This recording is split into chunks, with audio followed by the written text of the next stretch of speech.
Have you broken your New Year's resolutions already? Skipped the gym, ate the brownie, snapped the kids? Well, if so, you're in good company with the 80% of us who, according to research, have broken our resolutions by the second Friday in January, often called Quitter's Day. If gaining parenting tools and supports was on your resolutions list, this is a perfect opportunity to rethink how you approach these goals. The New Year is about hope and reflection. It's not about guilt trips. So resolutions are a great starting point, but let's face it, they're often way too big and unsustainable. So today, we're going to talk about why small, logical steps are the real MVP and how this approach works perfectly for parenting too. If you're new here, I'd like to offer you a special welcome, and I hope you'll consider subscribing and hit the like button if you like the video. All right, let's jump into it. According to a 1989 study, as I mentioned, 80% of New Year's resolutions fail. Why do they fail? Well, let's go through it. First, they're too big. Resolutions love drama, right? Lose 10 pounds, never yell at my kids again, become a millionaire. Meanwhile, real life is over here saying, okay, but what about dinner tonight? Big goals skip over the 30 tiny steps it actually takes for us to get there. So they crash and burn. It's so important to realize that we make the same mistakes in parenting, either expecting perfection from ourselves or setting unrealistic expectations for our children. Second is the discomfort myth. Here's the lie. If it's not uncomfortable, it's not working. That's nonsense. Change does take effort, but it doesn't need to feel like you're climbing Mount Everest. Key is small, manageable steps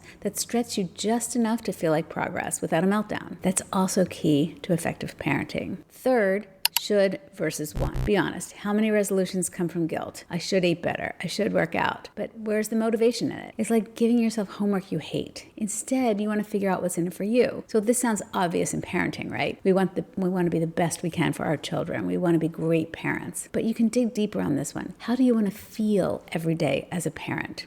An important thing to consider when you're making resolutions related to parenting is to make sure that your goal is within your control. So a non-parenting example might be you can't make your boss give you a raise this year, but you can, for example, increase the number of networking events you attend, right? That's within your control. The raise is not.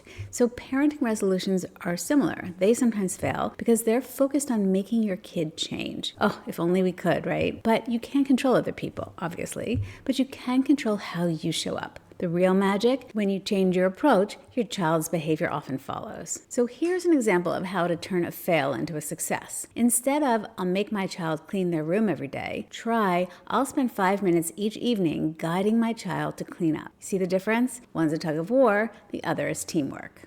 Here are some examples of some specific parent-focused resolutions and how to make them most effective. First is communication changes. You might consider replacing a question like, why did you do that? Which sounds accusatory, with, help me understand what happened. That's more collaborative. Or you could try, let's figure out together what happened. Take 3 deep breaths before responding when you're frustrated. Second, modeling positive behavior. Say, thank you for, to your child at least once a day. You want to use calm language during conflicts to show emotion regulation. Third, building skills. Teach one responsibility, like setting the table, for just 10 minutes a day. And fourth is strengthening connection. Spend 10 minutes of one-to-one child-led play each day. That's all it takes. Share one thing you appreciated about your child at bedtime. Here's why it works. Kids are sponges. When you model calm and kindness and problem solving, they soak it up. And bonus, you're not setting yourself up for a power struggle every time. So instead of those grandiose resolutions that fail anyway, we're going to focus on small steps that create lasting habits. And this is true for our children as much as it is for us. If you expect your child to go from 0 to 100, you're setting them up to fail. So you want to meet them where they are, take one small step, and build from there. Funny how the same rule applies to grown-ups, right? Here's an example as it applies to our behavior. Instead of saying, I'll never yell at my child again, which is really one of those grandiose statements that's doomed to fail, try something smaller and more specific and more manageable, like during the bedtime routine or during brushing teeth, I will interrupt the habit I have of sometimes yelling at my child to urge them to move faster. Instead, I will gently say, okay, remember, 2 more minutes, or some other way of changing the habit, right? Focus on one specific time, one specific way that you can change that. And then once you succeed, you'll want to tackle the next step. Also remember, there's no perfect time to start this. Whoever decided that January 1st is the only day for change. You can start or restart anytime. Broke your resolution? Cool, start again tomorrow, or today, or right after this video.